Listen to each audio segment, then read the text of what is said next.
ꯀꯪꯂꯩꯄꯥꯛꯇꯤ ꯂꯩꯕꯗꯤ ꯐꯪꯗꯕ ꯌꯥꯝꯗꯤ ꯅꯨꯡꯁꯤꯖꯕ ꯑꯗꯨꯒꯨꯝꯕ ꯃꯌꯥꯝꯗꯨꯗꯒꯤ ꯑꯩꯅ ꯊꯣꯟꯖꯈꯤꯕꯅꯤ ꯏꯁꯥ ꯏꯊꯟꯗꯅ ꯈꯨꯔꯨꯝꯖꯔꯤ ꯀꯪꯂꯩꯄꯥꯛ ꯌꯥꯝ ꯅꯨꯡꯁꯤꯌꯦ ꯑꯩꯈꯣꯏ ꯁ꯭ꯋꯥꯏ ꯑꯩꯗꯤ ꯑꯉꯥꯡ ꯑꯣꯏꯔꯤꯉꯩꯗꯒꯤ ꯆꯥꯕ ꯊꯛꯄ ꯑꯗꯒꯤ ꯄꯣꯠ ꯊꯥꯕ ꯑꯗꯒꯤ ꯐꯤ ꯁꯦꯠꯄ ꯈꯔ ꯄꯥꯝꯖꯔꯦ ꯂꯩꯁꯥꯔꯤꯉꯩꯗꯒꯤꯁꯨ ꯑꯩꯈꯣꯏꯒꯤ ꯀꯪꯂꯩꯄꯥꯛꯀꯤ ꯑꯣꯏꯕ ꯑꯩꯈꯣꯏꯒꯤ ꯈꯨꯠꯅ ꯁꯥꯕ ꯋꯥꯡꯈꯩ ꯐꯤꯒꯨꯝꯕꯁꯦ ꯌꯥꯝ ꯄꯥꯝꯖꯕ ꯑꯩꯅ ꯏꯝꯐꯥꯜ ꯋꯦꯁ ꯗꯤꯁꯇ꯭ꯔꯤꯛꯀꯤ ꯇꯥꯕꯨꯡꯈꯣꯛ ꯑꯋꯥꯡ ꯂꯩꯀꯥꯏꯗ ꯂꯩꯕ ꯑꯉꯣꯝ ꯔꯣꯍꯤꯅꯤꯀꯥꯟꯇꯒꯤ ꯂꯣꯏꯅꯕꯤ ꯑꯃꯣꯝ ꯀꯦꯕꯣꯂꯥ USAꯗ ꯊꯕꯛ ꯇꯧꯗꯨꯅ ꯂꯩꯔꯤ ꯃꯐꯝꯗꯨꯗ ꯃꯍꯥꯛꯀꯤ ꯃꯄꯨꯔꯣꯏꯕꯁꯨ ꯊꯕꯛ ꯇꯧꯗꯨꯅ ꯄꯨꯟꯅ ꯂꯩꯃꯤꯟꯅꯔꯤ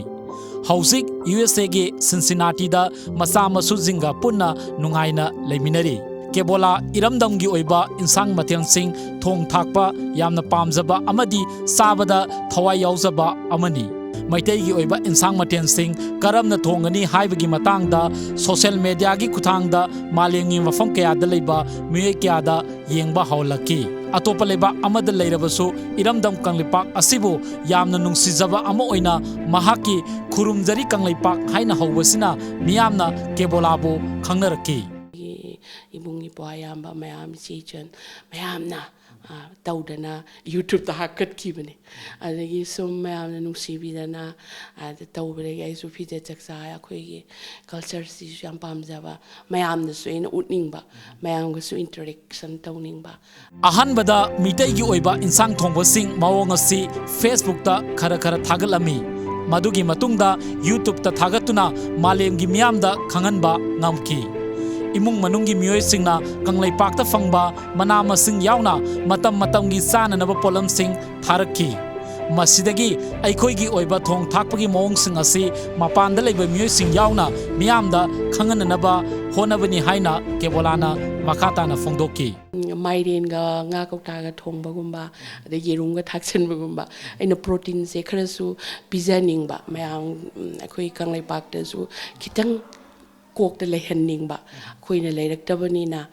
मिटैगी ओइबा फिजोनसिंगी टॉप टॉप मगुनसिंग असिसु मियामदा खंगनिंगे हाइबा वाफमसु थमलक्खी अमरोमदा इरमदमगी ओइना चाना थंगनबा पोलमसिंग असि थाबा मतमदा यारिबा मखै ऑर्गेनिक ओइबा मओंगदा फंगननबा होनसि केमिकलगी ओइबा पोषक कया हापा असिना हक्सांगदा असुकी मतिक सोहली हाइना फोंदोक्खी ऑर्गेनिक कुंबा सियाम फैदन हक्सांगदा दो केमिकल्स यावदबा सियाम फैबा दा अखोइगी कंगलैपाक सिददी सोहे याद्रेबा अखोइ मसेल हातनारेबा तौरिसे अदुना खितंग सुमथोक हंजनिंगी तसेंगना हारादि पैसा दो खर टांगनि योनबियोबा यूट्यूब की खुथांगदा मियामदा खंगलिबा असगी मतांगदा केबोलागी मपुरोइबा रोहिणीकांतना सोशल मीडिया की खुथांगदा करमना थोंग थाकनी हाइबगी मतांगदा महाकी लोइनबिना पामलिबा असि फंगननबा होनबदा अंगम्बा मतेंग पांगनी हाइखी अदु मागी food item traditional Manipuri food ma'am से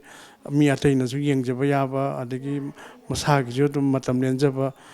यामना फब थबकनेन आई मा फुल्ली सपोर्ट तौजरकपने अराइबा मओंगदा मियामदा खंगननबा होनरिबा केबोलागी वाखलोल असि मियामना थागतनिंगाई ओइ मसिना मालेमगी मियामदा खंगनबदा अचौबा मतेंग अमदि ओइरगनी इसे केबोलागी तोंगान तोंगानबा अखोइगी ट्रेडिशनल आइटम सिंग असिबो अखोइगी येंगबिरिबा ख्वाइ पुनमंगना इसेगी थौना इसेगी पुंगनिंग वाखल थौगतपिदुना हेना मखाताना इरमदमगी ओइबा साना थंगनबगी आइटम कया असि मियामदा उहनबदा अचौबा मतेंग अमा मियामगी सोइदना पांगकनी हाइबगी थाजबा थमजरी कैमरा पर्सन टेलिस्का लोइनना पाउदमजरिबा नबकुमार खागोपम टाइम्स ऑफ मणिपुर इम्फाल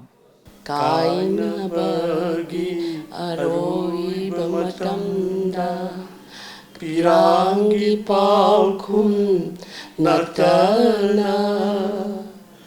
लैते करिसु आमा लैते करिसु आमा काइनबगी अरोइबा मतमदा